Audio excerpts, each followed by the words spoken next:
Olá, no programa de hoje, o avanço da extrema-direita entre os jovens. As sinalizações de estudos no Brasil e no exterior que apontam uma crescente identificação dessa faixa etária com ideologias radicais, os discursos que encontram mais eco, as diferenças de percepção em relação às pessoas mais maduras e os desafios que o quadro traz aos partidos e às instituições democráticas. Está conosco a cientista política e professora da UFMG, Elcimara Teles, presidenta da Associação Brasileira de Pesquisadores Eleitorais, a Abrapel. Bem-vinda ao Mundo Político mais uma vez, Elcimara, um prazer recebê-la novamente. E é um prazer para mim estar aqui com você, Marcos, do Mundo Político. Eu quero agradecer muito o convite que me foi feito. Elcimara, o projeto Barômetro das Américas, que mede o apoio à democracia na região, no último relatório de 2023, traz uma resposta de que os eleitores latino-americanos mostram hoje estar menos satisfeitos com esse regime, com a democracia, do que há 2 décadas. E esse é um cenário que vem sofrendo erosão em quase todos os países também pesquisados, com intensificação de polarizações. Como que esse contexto tem afetado especialmente a relação dos jovens com a política nos últimos anos? Uma questão é muito interessante, porque o barômetro ele mede, a cada ano, a relação das pessoas com a democracia, tanto no ponto de vista mais abstrato do que é o conceito da democracia e também a adesão que se tem às instituições democráticas e, sobretudo, às instituições representativas, como o governo, por exemplo, e partidos políticos. E sabe-se que um dos pilares da democracia representativa é a crença e a confiança nos partidos políticos. E quando você começa a descrer dos partidos políticos, você busca outras formas alternativas de democracia que não são ainda oferecidas. E o desgaste com os partidos, esse antipartidarismo tem uma relação, segundo alguns estudiosos, com o fracasso dos partidos em apresentar as demandas que são declaradas nas suas campanhas, gerando alta expectativa em relação aos partidos, mas a entrega e a oferta dos produtos democráticos e das propostas que são feitas é muito baixo. Então, se você descreve os partidos, você acaba acreditando mais aonde? Nas igrejas, nas forças armadas e até mesmo no empresariado e nos mercados. Então, a relação dos eleitores com os partidos sempre foi muito fraca na América Latina, mas está cada vez mais desgastada a relação agora com os procedimentos democráticos, entre, sobretudo, os mais jovens, aqueles que têm entre 24 a 35 anos e que não foram expostos a regimes autoritários. Então, eles não têm essa experiência de ter vivido em regimes autoritários e são mais atraídos, portanto, por propostas autoritárias de outsider político que lhes ofertam as mesmas coisas que os partidos ofertavam, mas que não entregaram. Há um conflito geracional, a gente pode se dizer assim, que se explicita em diferentes percepções entre eleitores mais maduros e os mais jovens, em relação a esse ponto, exatamente? Sim, existe. O professor Alejandro Moreno, que foi vice-presidente do EIPOR, presidente do EIPOR, que é a Associação Internacional de Opinião Pública, ele publicou um artigo demonstrando que existe uma enorme diferença geracional. Os mais maduros foram mais expostos aos partidos políticos, acreditam mais nos partidos políticos, comparecem mais para votar, têm maior participação eleitoral, ao passo que os jovens não. E isso é um fenômeno que veio desde as décadas dos 60 e que as esquerdas não observaram. Como o eleitor passou a ter um alto grau de escolaridade, ele não se informa apenas pelo aquilo que vem dos partidos, ele tem outras fontes de informação, então ele não precisa que o partido lhe informe sobre a vida, ele tem mais habilidade cognitiva para processar informações, então os jovens vêm se afastando cada vez mais dos partidos. E agora, com o volume enorme de informações que vem da revolução tecnológica produzida pelas internets, eles se informam muito pelas internets. E ali eu posso dizer que não só informação, como desinformação. E para completar, Marcos, essa insatisfação com a democracia, ela é generalizada. A democracia não cumpriu aquilo que propôs como transparência e não cumpriu um aspecto que não é da democracia, mas que parecia ser da democracia, que é a questão da justiça, que é a empregabilidade. E isso tem feito uma desigualdade social ainda muito desigualdade profunda, né? social muito profunda, muito profunda. Então, os jovens hoje com quem eu converso, independente das pesquisas, eles são muito inseguros em relação ao futuro. E essa insegurança demanda, às vezes, um governo autoritário que coloque ordem na casa e que dê a sensação de segurança. Queria explorar um pouco mais, você tocou um pouco no papel da internet, das mídias sociais, né? Com esses algoritmos. Isso tem a ver diretamente com uma guinada de pensamentos radicais da política, digamos, no Brasil e no mundo? Sim, o alt-right, que é a direita alternativa, ela sempre existiu, mas ela só conseguiu disseminar e divulgar as suas informações com o advento aí dessa velocidade dada pela internet. Então, não é que não existisse direita, mas agora ela tem um canal muito importante. Ela era proibida de entrar nas instituições legislativas porque a maior parte dos regimes mundo afora é um sistema majoritário que impede ou reduz a possibilidade de representatividade dos grupos mais radicais. Contudo, essa extrema-direita usou, antes da esquerda, as ruas e as mídias para disseminar as suas ideias, que são autoritárias. Depois que eles perceberam que eles tinham dominado parte da opinião pública, eles começaram a disputar eleições em partidos organizados, porque essa disputa faz com que nos partidos eles tenham direito a uma série de regalias, gabinetes, e para fazer um discurso oficial que legitima, portanto, a extrema-direita. Ganham mais estrutura também. Ganha estrutura, seguintes, mas né? eles só ganharam as estruturas quando eles conseguiram dominar parte da opinião pública nas ruas, nos protestos antissistema, prometendo uma democracia direta, que era a pauta de quem? Das esquerdas. Pois é, olhando para esse passado recente no Brasil, né, houve de fato uma sucessão de crises na última década, as jornadas de junho de 2013, impeachment da ex-presidenta Dilma, acirramento da polarização, pandemia, tragédias climáticas. Tudo isso tem impacto nas visões políticas desses eleitores mais jovens? Tudo isso deveria ter um impacto, só que esse eleitor mais jovem, sobretudo no Brasil, agora eu quero falar especialmente do Brasil, da pesquisa que eu fiz em 2010, ele está se evangelizando, ele está se aproximando muito da religião. Quando a gente fez a pesquisa em 2010, nós perguntamos sobre a obrigatoriedade do ensino religioso nas escolas. Salvo engano, 80% desses jovens concordavam com a obrigatoriedade do ensino religioso. Eles participavam pouco das outras associações, como partidos, sindicatos, mas uma parte participava de associações religiosas.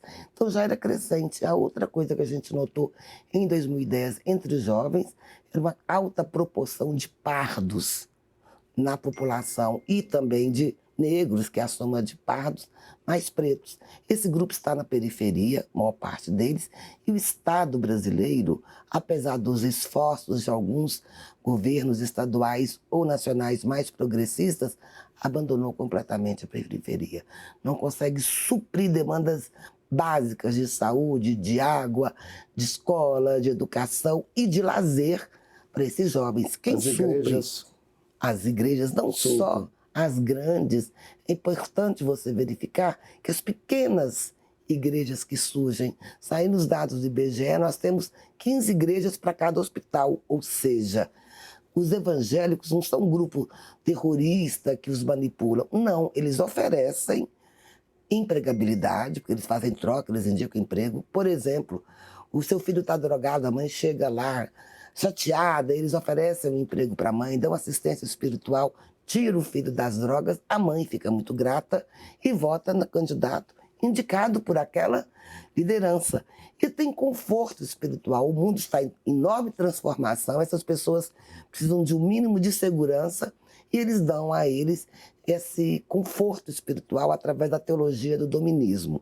Se você quiser, eu explico um pouco Pode, o que por favor, é para quem esse nos dominismo, assiste. que inclusive tem muito a ver com a Igreja Batista da Lagoinha. É uma teologia segundo a qual Jesus voltará, né, ficará um milênio aqui na Terra, e para isso é necessário reconstruir a Terra, fazer uma nação cristã em toda a América Latina para preparar o retorno de Jesus. Isso significa aquilo que eles apelidam dos 7 montes. Eles têm que dominar a política, os negócios, as mídias, as artes, a educação e outros aspectos da vida. Inclusive, quando você pensa em escola sem partido, quando você pensa nesses tipos de projeto, ideologia de gênero, etc., tudo isso está numa percepção da família, que eles também querem dominar. Qual a percepção? É a percepção bíblica da família, com um papel muito reservado às mulheres mais tradicionais e aos homens. Então, essa ideia é de, efetivamente, um projeto político para a América Latina. Não é como os católicos, que queriam atrair almas.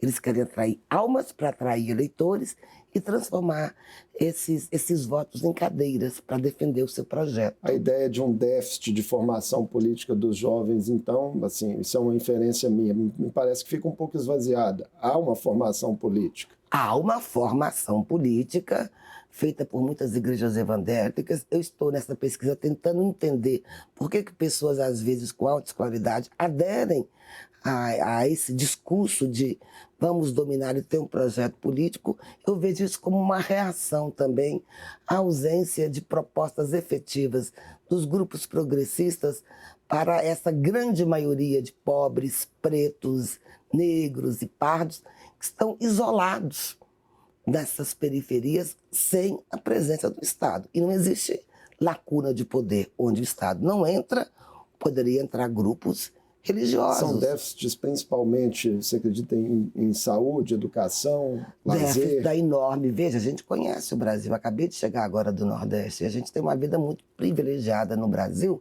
em relação às pessoas pobres, né? Em relação às pessoas que ganham até 2 salários mínimos, sobretudo as pessoas pretas, as pessoas não pretas, mas que são trabalhadores domésticos. É uma vida muito complicada, é uma vida onde você tem que acreditar que o futuro vai dar certo. E o futuro não deu certo com a política institucional. Então você busca outros recursos para que você possa sobreviver, né? E os jovens, eles são muito atraídos, e eu fiquei impressionada com o número de pretos, universitários e evangélicos. É crescente. E a esquerda não tinha percebido isso, que ela idealiza um jovem de 68. Um jovem rebelde que vai para as ruas, que vai protestar e que tem um projeto de justiça social. Os jovens pretos, negros, né, não brancos da periferia, eles vão acreditar em quê?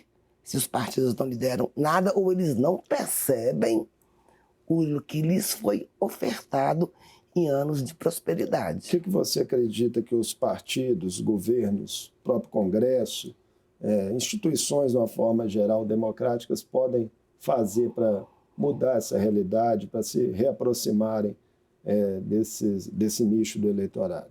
Eu acho muito complicado, porque isso, como eu disse, não é uma coisa que começou nessa eleição, não começou em 2018, quando eu fiz as pesquisas que eu trouxe aqui de 2015, a gente já havia observado que a opinião pública brasileira ela tinha sido muito atraída para aqueles que protestaram por esses discursos autoritários. Então, eu acho que é algo muito mais forte, não é só no Brasil, veja nos Estados Unidos. Trump derrotou a Kamala com uma diferença muito grande. Uma vitória avassaladora, tanto, né, no colégio eleitoral, quanto também em número de eleitores. Como aconteceu no Brasil. No Brasil, Lula ganhou a eleição. O PT e a esquerda não ganhou a eleição. Se você olhar o Congresso Nacional, né, a Câmara e o Senado, você verá que a direita tem hegemonia. Se você olhar para as eleições municipais dos prefeitos eleitos, a direita tem hegemonia. Então, isso é um processo lento, que para ser desconstruído vai ser muito complicado. A esquerda se tornou muito oligarquizada, sem renovação. E uma coisa que eu queria chamar a atenção na questão do Trump e depois na questão da renovação. Foi feita uma pesquisa agora, que eu vi ontem ou anteontem, razões de voto no Trump. 40% era qual tema? Economia. 20% migração. Temos aí 60%. Só que a migração é trabalhada de uma maneira xenofóbica, mas ela atrai as pessoas porque as pessoas têm medo de perder o seu trabalho. Então, eu não sei se os eleitores, se os eleitores votaram porque tem xenofobia em relação aos imigrantes ou se é o medo que foi, o pânico moral que foi criado. Então nós temos em relação aos imigrantes. Temos 60% de temas falando de economia, ao passo que cresce muito uma fragmentação de temas no Brasil dos grupos ultra-identitários, né? O Partido Democrata, ele apresentava a Kamala só como a mulher negra a favor do aborto.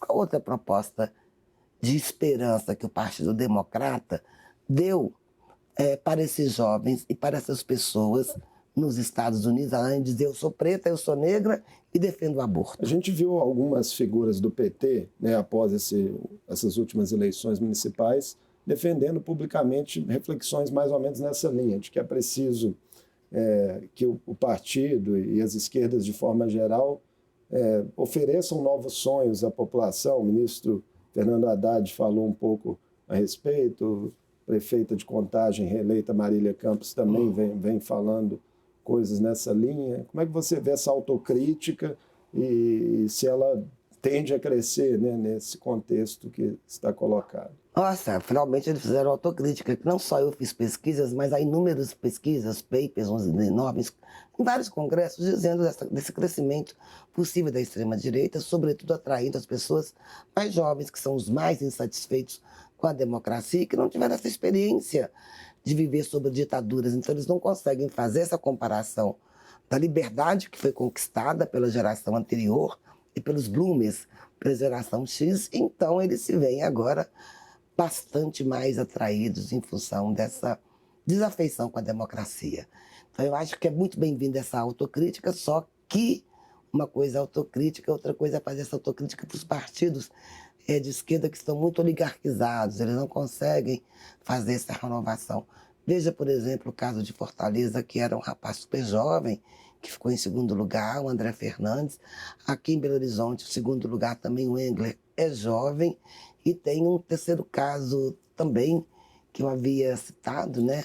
Marçal? Que é o Marçal. Então são candidatos jovens que atraíram os jovens, com propostas disruptivas, com propostas muito radicais, mas que ofereceram um sonho conservador, mas é um sonho, trata-se disso.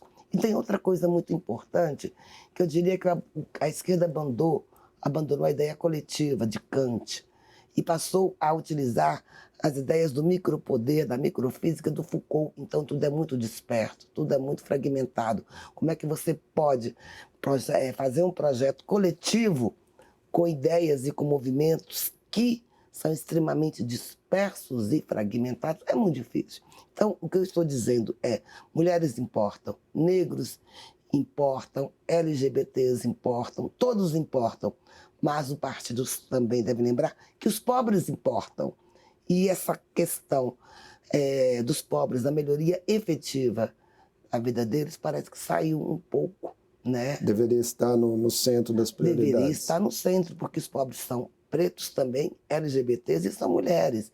Veja que aconteceu uma coisa muito ruim durante o governo Lula. O feminicídio aumentou. Então não adianta ter um movimento com o Ministério das Mulheres que defende as mulheres e quando você vê os números, você vê aumento do feminicídio. Então algo não está correto entre aquilo que foi declarado e as ações estratégicas e práticas. Há uma dependência excessiva também na esquerda da figura pessoal do presidente Lula? Com certeza, inclusive os dados mostram, como a gente estava dizendo anteriormente, que quem ganhou as eleições foi o Lula, foi o lulismo. Lula ganhou as eleições segundo os dados do IPESP e Abrapel no termômetro das campanhas em função das lembranças dos anos de bonança dos dois mandatos do Lula. Nós fomos as únicas pesquisas que colocaram a avaliação do Lula, foi o voto retrospectivo. E o Lula só ganhou em 2 segmentos, em até 2 salários mínimos, em todas as outras faixas de renda ele perdeu, e ele ganhou entre as mulheres, com uma diferença muito grande. Se não fossem as mulheres e os muito pobres, Lula não teria ganhado essas eleições. E tem outra coisa, os militantes da extrema-direita, eles são muito mais ativistas, eles têm muito orgulho de poderem dizer eu sou de direita, porque eles antes eram muito envergonhados, porque se associava muito à direita ao regime militar e cujos integrantes saíram muito desgastados. Os ativistas de esquerda, eles fragmentaram muito nas suas bolhas e eles perderam completamente o contato com a realidade, sobretudo da esquerda universitária. falamos muito das esquerdas, queria falar um pouco mais das direitas também. Né? Você já tocou aí em candidatos que tiveram bom desempenho, né, nas últimas eleições municipais, mesmo que não tenham vencido. Por que eles têm conseguido se conectar melhor com os jovens? Né? Se há algo específico no discurso deles que torne mais atrativo para as juventudes? É porque a juventude está cada vez mais conservadora. Então, não são os candidatos à oferta que formam novas demandas. Os candidatos existem e são competitivos porque existe uma demanda por esse tipo de discurso. Então, os jovens estão frequentando cada vez mais a igreja, eles estão cada vez mais insatisfeitos com o sistema. Então, quem oferece estou contra tudo isso que está aí, acaba tendo mais sucesso. E o que é isso que está aí? A gente não sabe. Mas sabe aquela percepção vaga de que alguma coisa não está certa? As esquerdas cresceram também com esse discurso antissistema.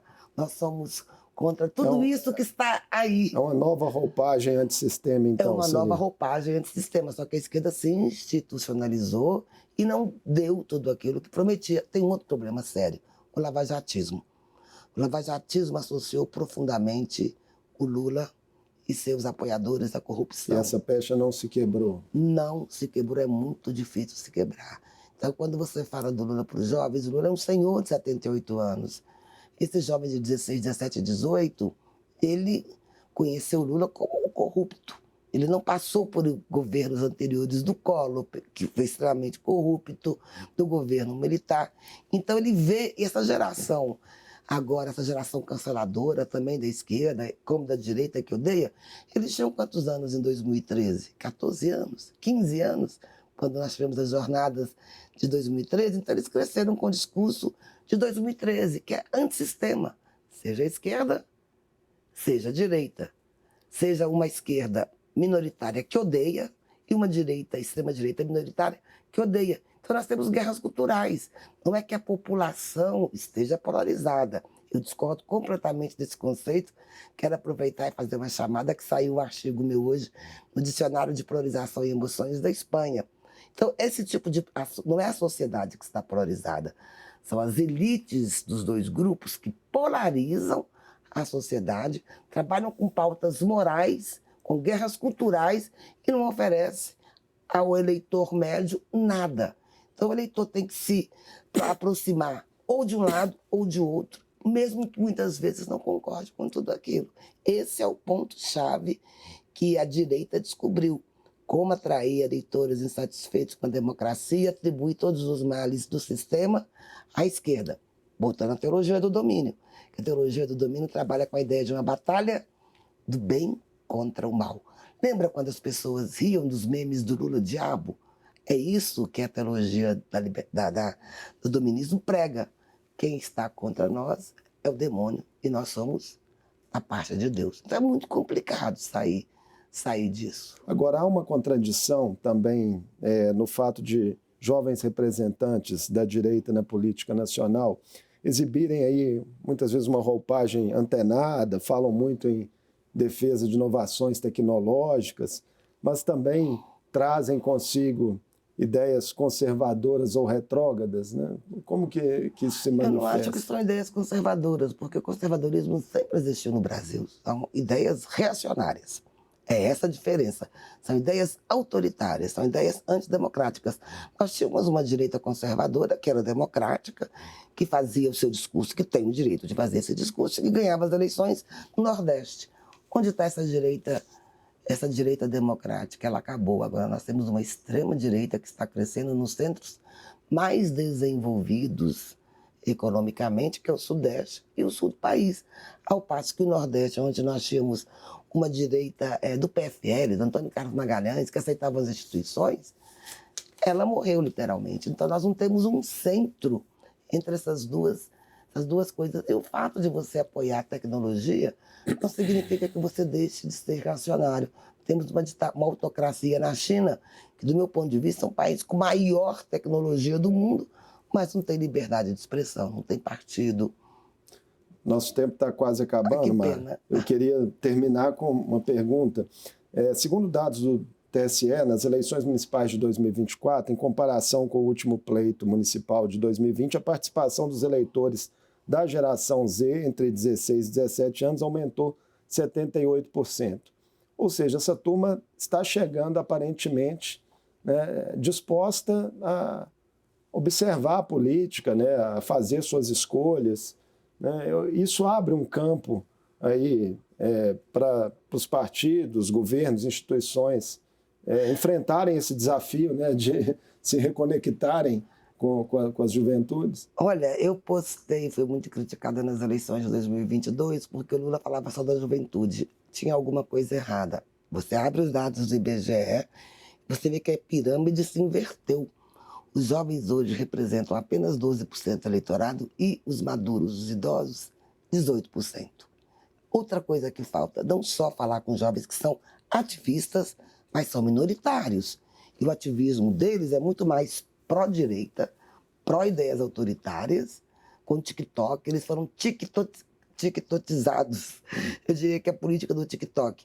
Ao passo que essa geração aí que envelheceu precisa de aposentadoria, saúde, e essa população que envelheceu, ela deixa de ser produtiva e ela depende da previdência. Qual que é a proposta da esquerda para esses novos idosos da geração boomer e da geração X? Então, veja, nem para idosos, nem para os mais jovens. Esse talvez seja um dos problemas.